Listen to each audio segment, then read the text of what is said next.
Right, so next on the bench we actually have one of my favourite ranges of amplifiers from the last 20 years. This is the JBL GTO 14001 and it is a fantastically designed, really well put together amplifier. I really enjoy the 14001, the smaller 7001, and there's a massive 24001 as well. These are just really nice amplifiers, and what I think JBL have in this case is they have taken the output stages, the output section of maybe one of their home theatre sort of play amplifiers, or some of their pro audio circuit designs, drive circuits and output sections and stuff like that, and stuck it into a car audio format enclosure with a 12-volt switching power supply to run the output section. So it's a really nicely designed, well laid out amplifier. It's full bridge, which I massively love, and it's quite rare actually to get one in the workshop with a dead power supply by the looks of it. If we take a look over here, you can see there's already blackened marks over here by the power supply FETs. It looks like, yeah, we've got power supply MOSFET failure, instantly obvious by just looking at it here.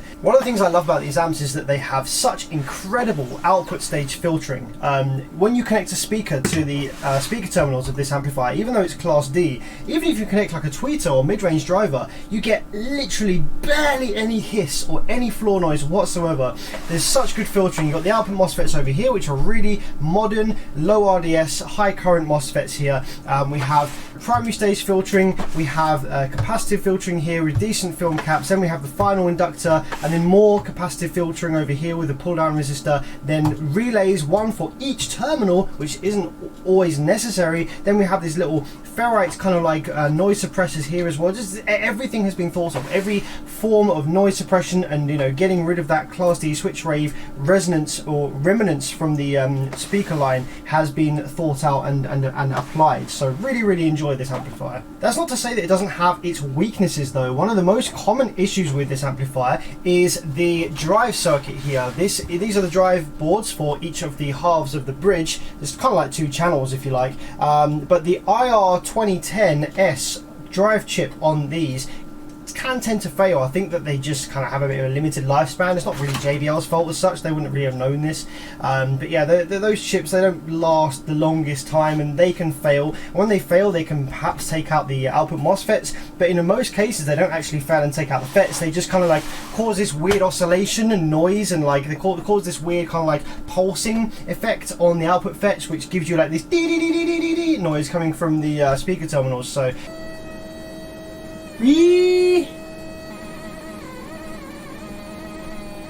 overall, there's not a huge amount of known common faults with these. One of the things actually is that the power terminals do actually sometimes snap off of the PCB. They're not soldered the best. There's no solder on the top board here, which will actually help out a lot. And there's just 4 little pins per terminal that go down into the PCB. So if this amp is mounted to the subwoofer enclosure and is subject to vibration damage, or if it's dropped especially on this end, then they snap off quite easily. It's very soft metal on these terminals and they do snap off quite easily. But the actual circuit itself is pretty solid.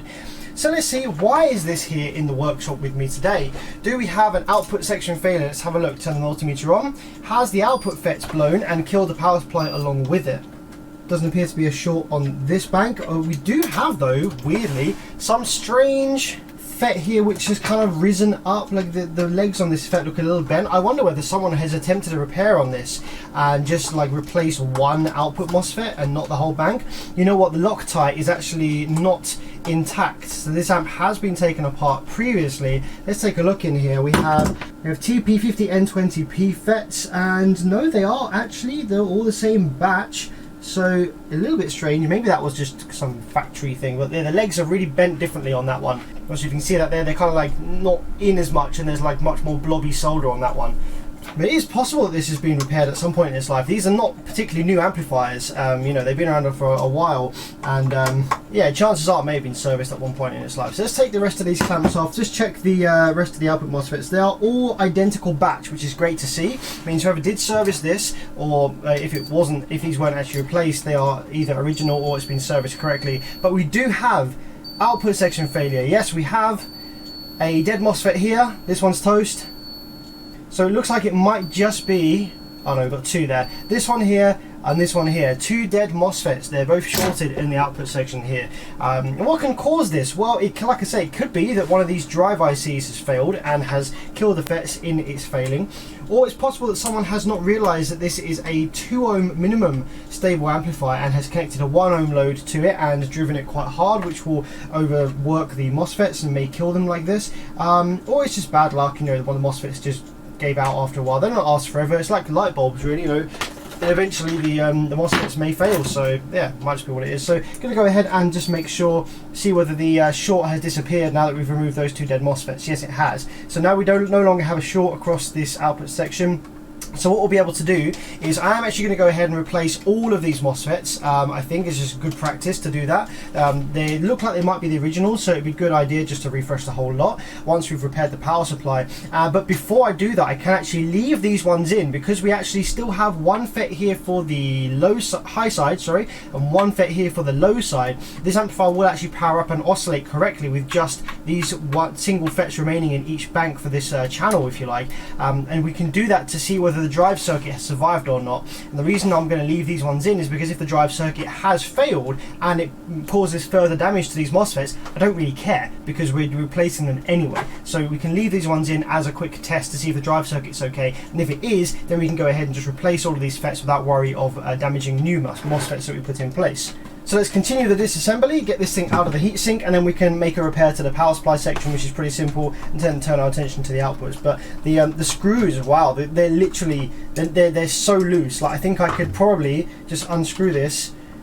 Yeah, I don't even need the driver. Like, they're so loose, I can just hand untighten them, which there's not going to be enough clamping pressure there, really. Like, that one was a bit tighter, but the more clamping pressure on these FETs to their kind of thermal pads and to the heatsink, the better their thermal dissipation is going to be to the heatsink. So yeah, you do want a really nice tight clamp against the heatsink on these FETs. It may be that they just work their way loose over time. Like I say, this has been serviced before, so the Loctite won't have been intact, so they may have just worked their way a little bit loose over time of being used, and they were tight originally after the last service, but still not ideal. So as a speedy way to get these power supply FETs out, I actually use this giant 200 watt soldering iron from the early 1990s. It's a Weller, and what I do is it's wide enough to actually touch all 3 legs of the TO220 package MOSFETs here. So I'm just applying some fresh 4060 solder, because I imagine the solder on here is probably lead free, which is kind of nasty and doesn't really cook up too well, especially when it's old. So fresh solder on here just to get the heat flowing throughout all the legs. And then this is a really good way to just pull the FETs out really cleanly without much effort whatsoever, and you're not going to risk damaging any of the vias, any of the pads or anything like that. Yeah, just cook it up, literally probably takes like 5 seconds, and then the FET is out. Really, really quick and easy with these massive soldering irons. I actually think that going overkill on the soldering iron, whether it be the temperature or whether it be the size, is actually beneficial, especially once you get skilled with a soldering iron.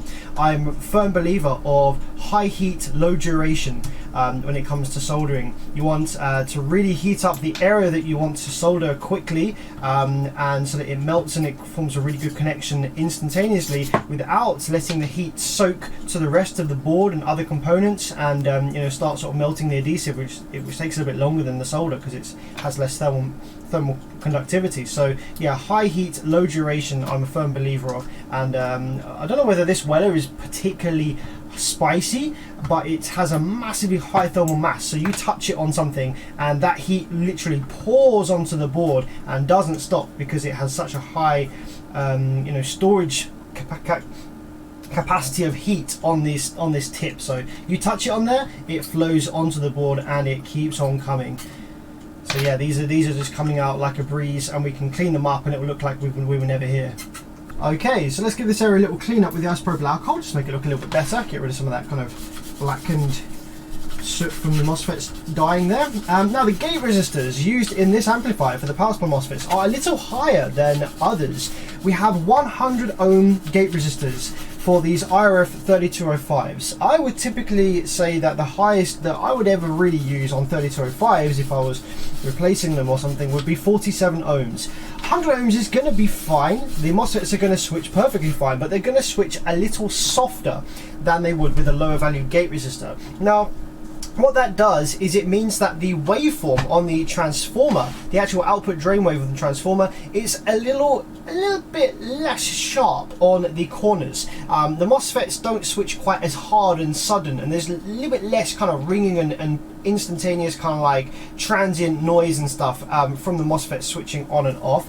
And what that means is there'll be less RF noise emitted from this board and these transformers, and there'll be less stuff to filter after the rectification of the output of these transformers. But the slight drawback is that the MOSFETs aren't being used as efficiently or effectively. Their kind of peak amount of power or amount of energy they can that they can pass is ever so slightly less. I mean, going from 47 ohms to 100 ohms, I don't think the difference is going to be that great. I think it might be a very, very small immeasurable amount, especially in an amplifier like this. Not really going to notice it. So the benefits of having that cleaner, softer switching is probably better than the benefits of having the harder switching.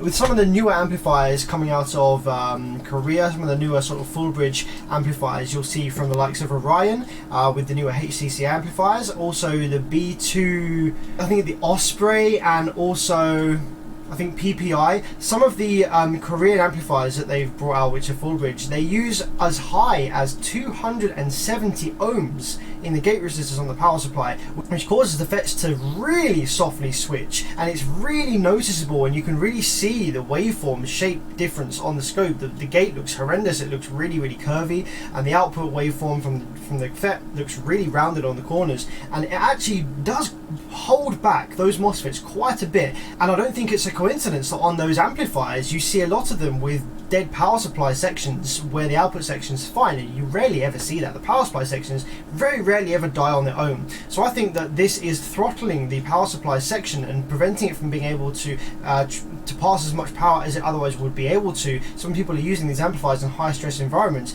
The power supplies just can't keep up because the gate resistance is too low, the MOSFETs are switching too softly.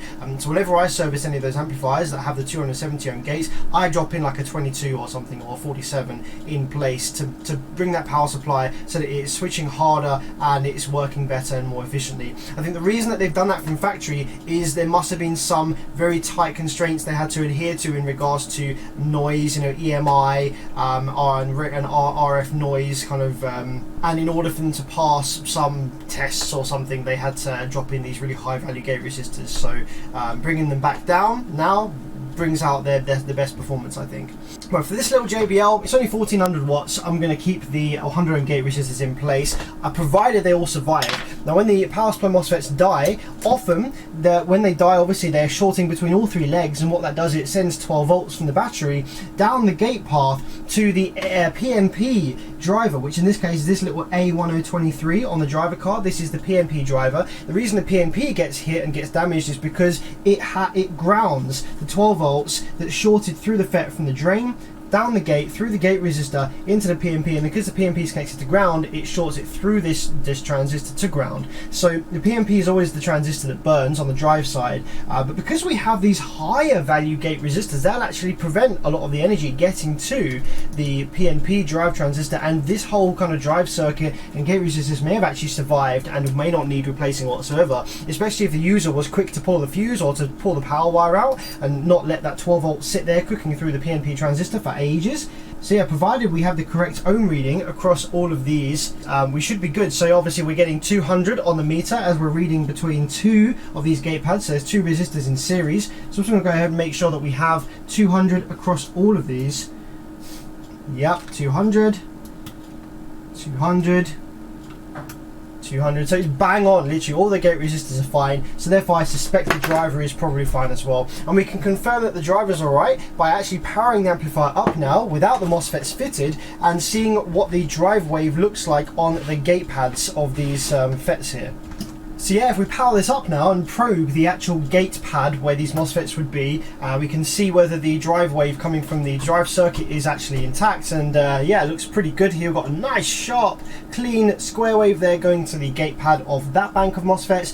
6.2 volts RMS. It's important that this is exactly the same on the other bank. 6.2, exactly the same. The shape looks exactly the same as well, so just confirm that on the other banks. 6.2 volts RMS, 6.2 volts RMS. Yep, this drive circuit is absolutely fine, and it was just the FETs that died. So let's drop in 8 brand new IRF 3205s in here, and then we can turn our attention to the output section.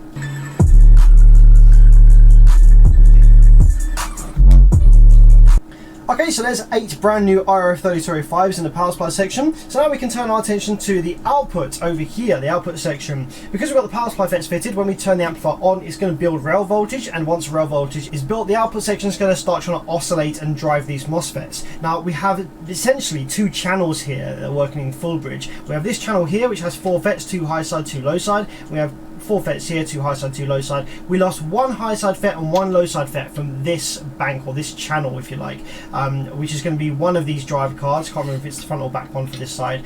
So what I'm going to do is I'm going to apply some power to the board, and I'm just going to pulse the remote first. Now this amplifier, the second the remote is applied, it starts building rail voltage. So I'm just going to touch my foot on the remote pedal for a fraction of a second to build about 9 or 10 volts worth of rail, and then I'm just going to go ahead and make sure that the correct voltages are in the correct places on these MOSFETs here for both of these banks. So let's probe a high side first, just to get a little bit of rail voltage built. As you can see there on the scope screen, that's about 9-10 volts of rail on the high side. So that's our positive rail. Our negative rail is here on the low side source. That's correct. So we have positive and negative rail both built at the moment.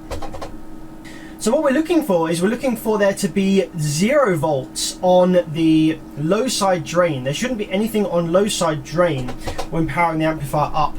We're getting a little bump actually, we're getting a little pulse on low side drain, just like that, as you can see, which is probably fine. Sometimes you get this, but as long as there's no massive like retaining DC voltage there on the drain of the low side, then you're generally good to go. The drive circuit isn't like horrendously damaged or leaking, so that's cool on this bank. Let's check the other bank now. This is the low side drain of the other bank, and we have a similar thing, although the voltage goes up a little bit higher. See that it's rising to kind of 2-3 volts. Now let's just see, is it doing the same on the other side? No, it's not.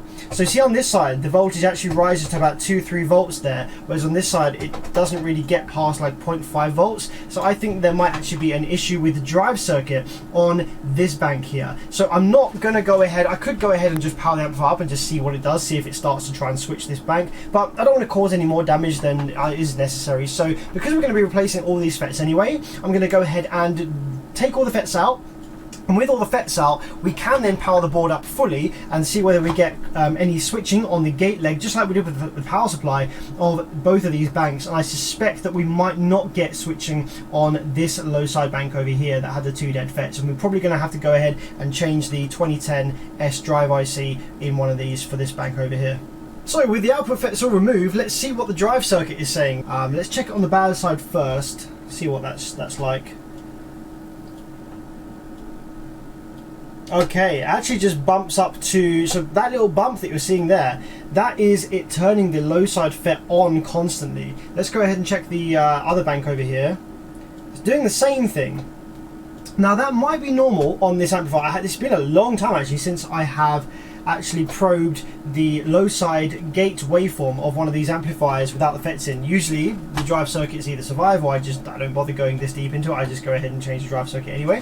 So so one thing we can do to confirm whether that is regular behavior, because what that's doing is that's telling the low side FET to turn on. Now some amplifiers will have a kind of set frequency, a set drive, regardless of whether the FET's in place or not. And you'll see a little square wave there along that line, and that will be telling the low side FET to turn on, off, on, off, on, off. And then the low side FET's output will then be causing the high side FET to oscillate in bootstrap. Whereas in this case, this might be a self-oscillating amplifier, whereby it uses the first turn on pulse of the low side FET to then kind of cause a self-oscillation in the drive circuit, which causes this kind of resonant frequency of the drive circuit to drive the low side gate up and down. So at the moment we're just getting this little pulse to on. So that little pulse to turn on the low side FET will then cause on the drain will cause that to swing to negative rail. Then when that swings to negative rail, the drive circuit will pick that up and then there might be self-oscillation starting. So I was just going through the surviving FETs from the good bank of FETs on this amplifier that weren't involved in the ones that died. They're all the same batch. This amplifier was fitted with FETs from all the same batch, so we would expect them to have the same characteristics, the same readings on the meter. However, I was surprised to find that they don't. They are all the same batch. So if we drop this one in the tester, let's have a read of what values it has. So we have a MOSFET with a VT of 4.7 volts and a CG of 4.4. We ignore the RDS. This tester doesn't read RDS accurately at all. So, okay, 4.7. Let's put that to one side. Let's read the MOSFET that was directly next to it in parallel, which is from the same batch. A VT of 3.8 volts. That is a whole volt different on the VT. Now the VT is the turn on threshold, so obviously this MOSFET is like a switch, and the gate leg is going to be the thing that turns the MOSFET on when voltage is applied to it, and the VT is the voltage threshold at which the MOSFET will turn on from the gate. So basically this FET that we tested before will turn on when the voltage reaches 4.7 volts, whereas this one will turn on when the voltage reaches 3.8 volts. And you might think, why is that a problem? Well, when these are running parallel together and at very, very high switching frequencies, it means that the one that has the VT of 3.8 is going to turn on quite significantly sooner than the one that is 4.7. And you might not even be able to see it on the scope, and you might think, oh well, it just turns on straight away past 3.7, past 3.8, past 4.7 very quickly. But when you're doing that 150,000 times a second, that slight difference in VT that's causing one FET to turn on a very slight amount of time before the other one does cause them to heat up, and for that tiny fraction of a second that one is on and the other is off, there's cross conduction, and yeah, they don't like it at all. It's bad for them. So there's two things here. Either these MOSFETs are poor quality or not genuine, or something is wrong with these in the manufacturing process, or they have been damaged or weakened by use in this amplifier or by the failure that occurred. So even though this bank seemed to be okay, it is always a good idea to remove them and at least test them, and well, best replace them really, but at least test them just to see what's going on and make sure that they are still good in the amplifier. So in this case we'll be replacing all of the MOSFETs naturally with brand new ones, because yeah, we can't fit these back in the amplifier. They're miles apart. The most deviation that I'll ever allow in VT is 0.2 of a volt. Like if I'm really, if I'm really in a, like if I really don't have enough FETs to make them be all matching, if I've bought like 12 FETs that are very expensive from the supplier and they have some slight deviance of like 0.2 of a volt on the VT, is what it is. I'll try and match them up in parallel banks with ones that are the same, but 0.2 of a volt is fine. Once it gets to 0.3 of a volt, 0.4, I'm like, I'm not really happy with this. I'd rather use FETs that had the same or very similar VT. 0.3, 0.4 volt is starting to get a bit too far away from me. 0.9 of a volt is absolutely unacceptable. I'd never run those together. Okay, so we fitted 8 brand new output FETs, all matching batch. So I'm curious to see what happens. Let's go ahead and probe the low side drain of, I think let's go for this bank over here, seeing as this was the one that failed originally, and hopefully if there is an issue it doesn't kill any of these new FETs. I'm going to turn the rail voltage down a bit, nice and low, sort of 9.6 volts, just to kind of reduce the amount of energy that could pass through these if there's a fault. Okay, no, so there is actually an issue. It tries to oscillate there, but it actually failed to do so. Okay, that side oscillates, but that side there we go. There is the classic drive circuit fault that these amps have. Look at this on the scope screen. This is what these ones do when the drivers fail. So yeah, this is why this amplifier's failed then. The IR2010S chip has failed, and it is doing this weird pulsing behavior that all of these chips do when they fail. I've got another video actually on the channel called Fixing an Amp That Goes REEEEally, and that's exactly the same problem as with this one. It is a common problem. So the switching attempt is failed, and it tries again. So what we've got to do is we've got to replace the 2010S driver. Now the two drivers are on these daughter boards here, and they can be a massive pain in the arse to remove, just because the actual pins are like double stacked. If you take a look at the bottom here, we have the pins there. It's not just one line of pins, it's two lines of pins on either side. So if I was going to remove the driver card, we'll use a big soldering iron. We'll completely flood these pads, and the driver card should just very, very easily pull out. Same as we did on the Rockwood Fosgate repairs that you saw recently on my channel, the really in-depth one. So we'll do the same thing there, but if it is the driver on this front card here, we can actually change that quite easily with the hot air gun. Oh, actually maybe not. I've just taken a quick look and I've actually seen it'll probably be best to get this driver card out, because you see these two resistors up here, R117 and R193, they are toasted. They are supposed to be 10 ohm resistors and they are blackened. So yeah, there's likely to be more than just an issue with the driver. With a couple of resistors, maybe something on the back of this as well, often on the back. Oh yeah, you can see there, look, on the resistors on the back of this drive card have also failed. This is like probably the most common failure on these 14001s, is the drivers and these resistors and stuff around this area here. So yeah, we're going to go ahead and pull this driver card out and make a repair to the surface mount components on here, the drive IC and the resistors and anything else that I see that is faulty. So the process I'm going to take to get this driver card out is firstly just soak up the legs with a massive fresh blob of solder at first. Then what I'm going to do is, because this board actually has a relatively high thermal mass, I'm going to go ahead and take my hot air gun here and cook up this board over here on this side, get the board overall temperature much higher. That means that when we are applying our soldering iron to these pins and alternating left and right and walking this driver card out, the solder is going to stay melted for much longer on each side, because there is already some thermal energy in the PCB that's going to mean that it's not stealing the thermal energy that we're applying with our iron as quickly, and it's going to make the whole process a lot nicer and safer and stuff. So there we go. So now, without wasting any time and letting that cool down too much, grab the big spicy iron over here, and we're just going to go ahead and try and walk this out.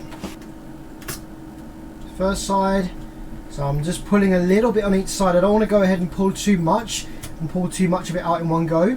Just walk it oh fucking hell, I only took like literally 3 touches with the iron and that is out, and not a single veer pulled, not a single pad damaged. Yeah, that's the way to do it.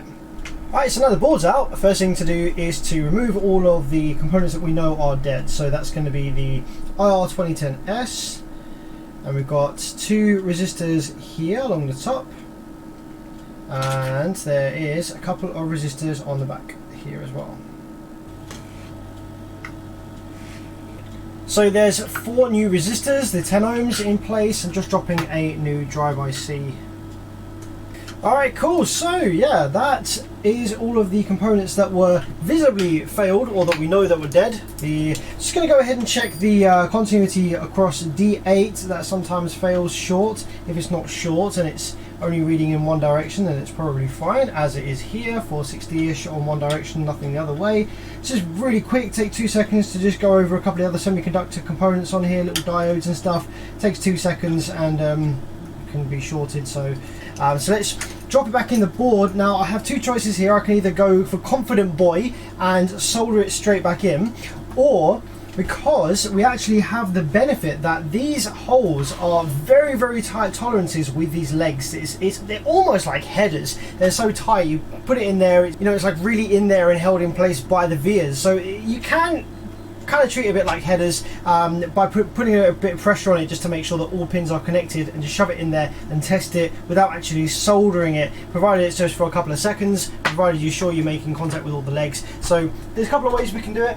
So I'm just going to test fit this in here and see how tightly it's fitting. If I'm happy that all the legs are making contact with the vias and the pads, I'll go ahead and power it up for like a fraction of a second, just to make sure we have Class D switching on this bank of FETs now. And when it does, we'll solder it in place fully. If we don't, then I'll inspect further. Push it down, give it a little wiggle. That feels really, really tight. This literally feels so tight in there. That's what she said. Alright, so power supply. Hold this at a good angle here to make all the pins connect, and let's see what the low side's doing. Hey, there we go. Class D switching on both sides of this full bridge. So that's enough. We obviously aren't soldered in yet, so that shows that that repair has now been successful to the driver card. So we're going to go ahead and solder the drive card back in place and turn the voltage up, do some endurance testing, test some audio, make sure it's actually making audio, and yeah, it should be good to go.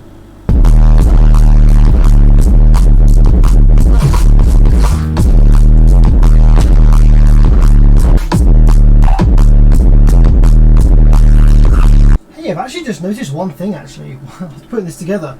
See this power supply transformer? It's actually offset slightly. Yes, it's supposed to be in this circle, and it's actually touching one of the output inductor blocks here. It looks like there might even be some rubbing on there. Now, that's not what's caused this issue with the output section, but I don't like it. So, and now obviously all of these legs are bendable here with the transformer. It'll just be very stiff because there's lots of legs going into the board here. So what I'm going to try and do is I'm just going to try and edge it away from that inductor there slightly, just so it's not touching, because I don't like how close that is, and I don't like the fact that it might already have been touching a little bit. So it's too stiff for me to really move away, but what I think I can do is I've got my hammer here with some tester tape over the metal here so it doesn't break any of the coating on this laminate wire here. I'm just going to kind of move it away ever so slightly from that inductor. Should hopefully be enough to get some tester tape down in between there so that it's not sitting on anything hard or any metal.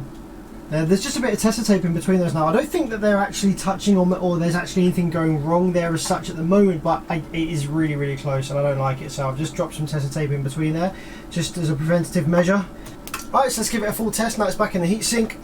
Low side drain over here. Switching. Ta-da! Excellent. Bump it up. 12, 12 volts there. 14, 15 volts. Cool. So it just needs an endurance test now and a load test. And actually this right here is proof that this is a self-oscillating amplifier. And the reason that I know this is a self-oscillating amplifier from this switch wave is because as we increase the voltage here going into the amplifier, see how the frequency of the switching is increasing as well. So with 14.4 we're at 184. If we go down to 12 volts we are at only 165. So that shows that the oscillation frequency of this output circuit is related to the actual output of the low side drain, and by changing the voltage of this massive PWM wave, we're actually changing the duty side, we're actually changing the switching frequency, which does suggest that it is a self-oscillating circuit, and that's why we weren't getting any pulses on the low side gate when the MOSFETs weren't in place, because there was nothing there to build that sort of self-oscillating environment and get waves going. So that makes sense. There we go. Nice. It's playing really good. Nice and powerful from this little JBL amplifier right here. It's only needing 4.8 amps to max out this woofer free air. There we go, so I hope you enjoyed that. That was a pretty standard repair for one of these amplifiers. These are all very common faults that these have. So if you are in the repair game or you're wanting to get into repairs, something to look out for them with the JBL 14001s. If you're not, I hope it was entertaining anyway. Got to see a little bit inside the workings of this fantastic amplifier. And yeah, I'll see you next time.